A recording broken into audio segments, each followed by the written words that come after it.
Hey, I'm Brianna Hosack, and this is the Bingeable Business Trainings Podcast, bringing easy to follow and wildly informative, high-value trainings for spiritual women starting out in online entrepreneurial businesses. These training topics were crowdsourced based on the needs of the women in my business supporting group coaching membership called the Butterfly Network, in which I share my own successful entrepreneurial business knowledge going back all the way to 2012 when I started my first business, and encompassing multiple tens of thousands of dollars invested in coaching and training since then, so that you don't have to take food off the table to get your business off the ground like I had to once upon a time. As a certified advanced level shamanic practitioner and a level 2 certified Holy Fire Reiki practitioner, I bring a level of spiritual understanding and feminine flow to the deeply structured and disciplined masculine go. And as an authentic business leadership coach and mentor, I teach you the way to run your business that works for you and your unique life without all the cookie cutter crap, while stepping into leadership of yourself, your family, your community, and the world. If you'd like to find out more about the Butterfly Network membership, you can find more information in the show notes of any episode, and if there are spots available at any given time, enrollment is open. In the meantime, listen in for tons of free value and clear coaching advice so you can take your business from idea to sold in no time. If you do find value here, make sure to subscribe and share this podcast with anyone you think it might help. And if you're ready for high value coaching support and powerful sisterhood with other women in business, all at a record low price, crawl on over into the Butterfly Network membership, Caterpillar. Let's get you your wings. Hello. I apologize. I am sick, so my voice sounds terrible. Hopefully I won't be coughing too much or anything like that. So I am talking today about 6 things that you need to master if you want to get the most work done while your kids are around. These are probably things you've heard before. Maybe with a different twist or with a different perspective. And I do have some caveats I'm going to throw in there and such. So really quickly, I am just going to throw out some caveats. I'm going to say that, first of all, I don't do permissive parenting. No means no in my world, and I'm very firm.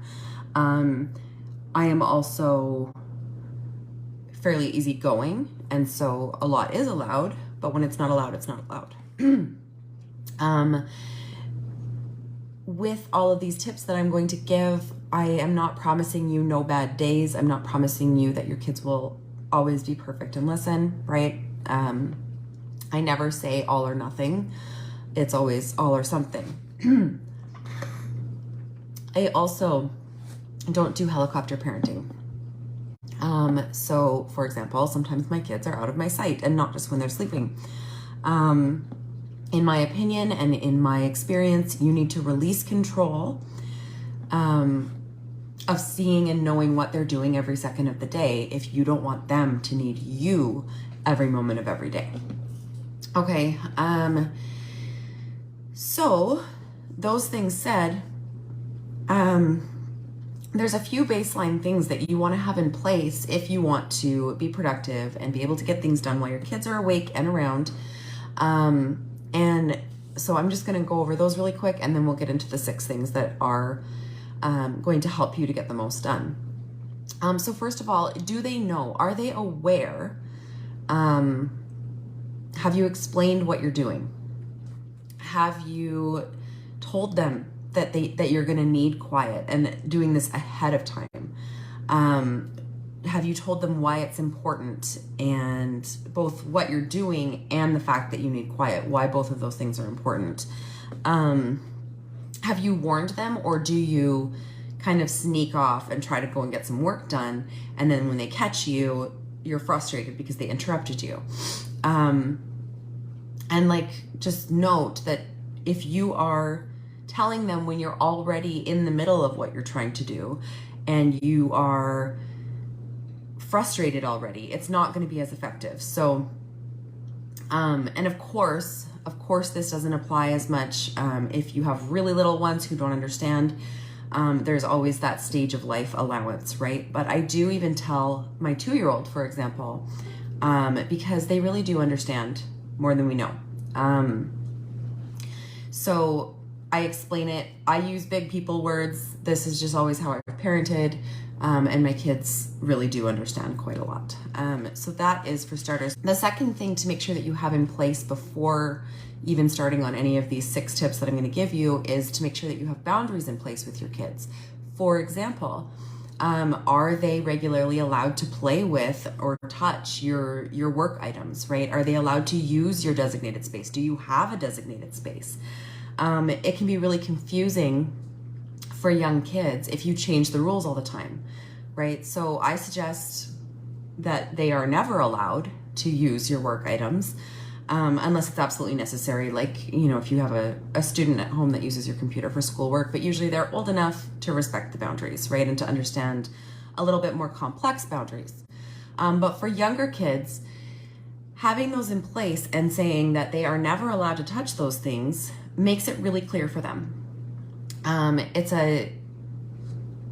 It's a subtle but powerful tell for them, right? A signal to say, okay, mom's touching that stuff that I'm not allowed to be involved with, so therefore it's your time, right? And of course, again, no all or nothing type statements coming from me. There will be times where the rules don't get stuck to and you have to enforce and all of that. And last of all, before we get to the main tips here, how much time are you expecting your kids to give you?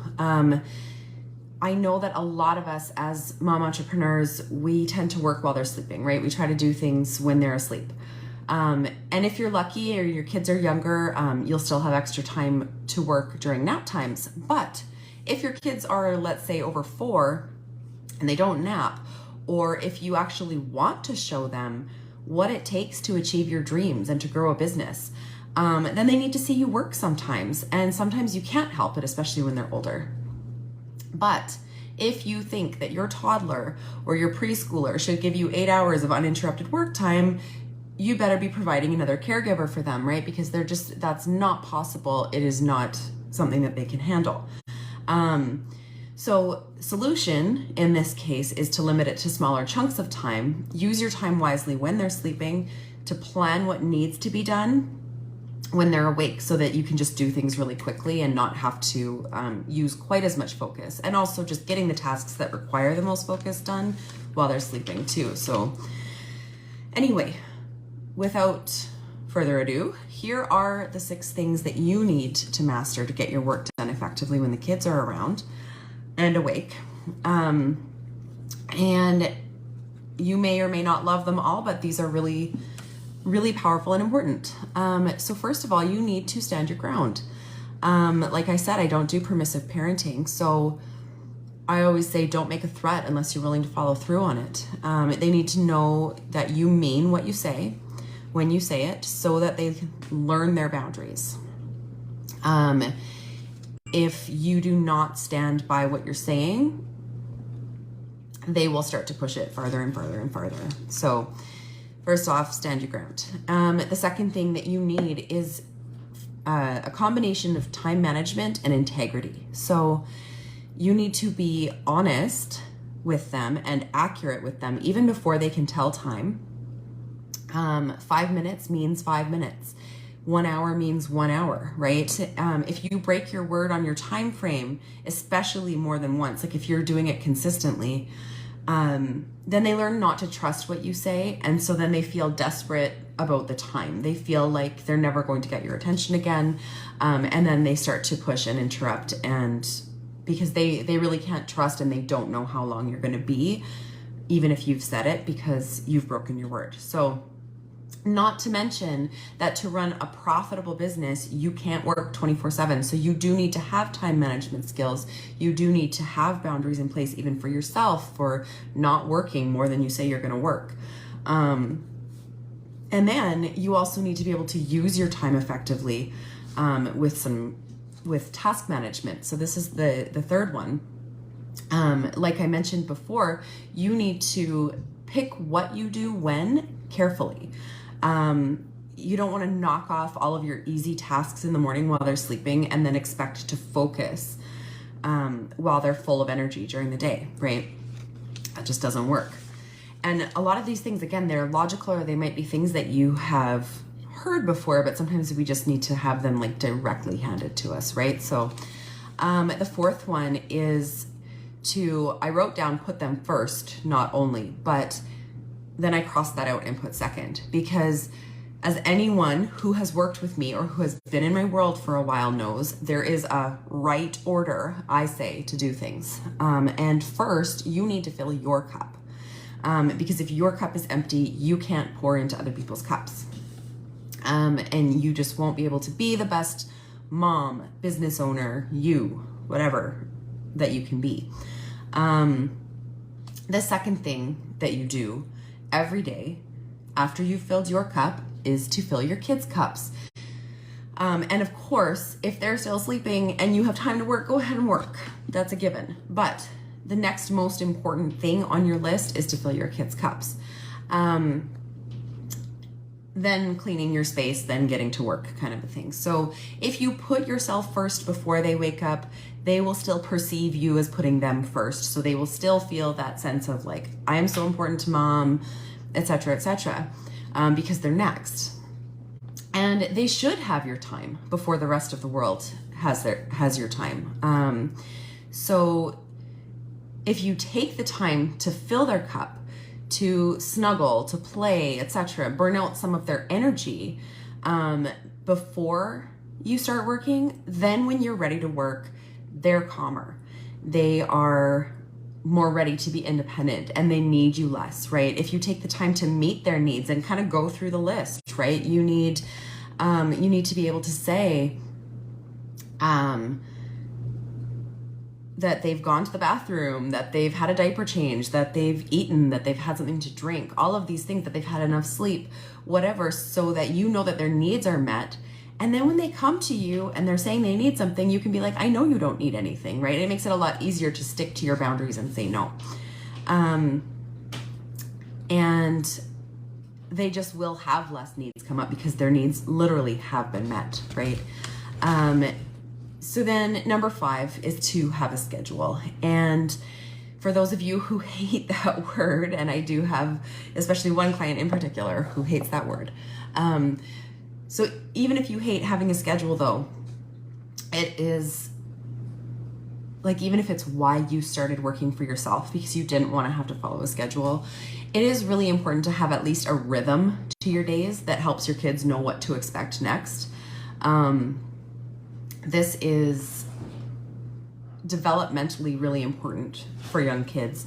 And also it helps you too. It actually just prevents having to make new decisions all the time. It keeps you like moving along to the next task faster, all of that. And if you need help with building routines and schedules, I'm your gal, because I'm great with that. So I'm just gonna quickly scroll back in the comments. And see, hi. Schedules are amazing. Kids crave structure. Yes, they do. Yes, they do. And even if they don't think that they do, when they have structure, they thrive, right? They just do so well. Okay, so back to what I was saying. Number 6 is to increase your productivity and learn to prioritize. And this one is big and it's hard and it doesn't come naturally to everyone. But those two pieces go together very much. So if you struggle with prioritization, bleh, you simply are not going to be as productive, right? In order to be extremely productive, you need to have clarity on what your priorities are. And then you need to have either great integrity with yourself to stick to what needs to be done in the correct order, or you need to have accountability in some form, which is a big part of what I do in my coaching.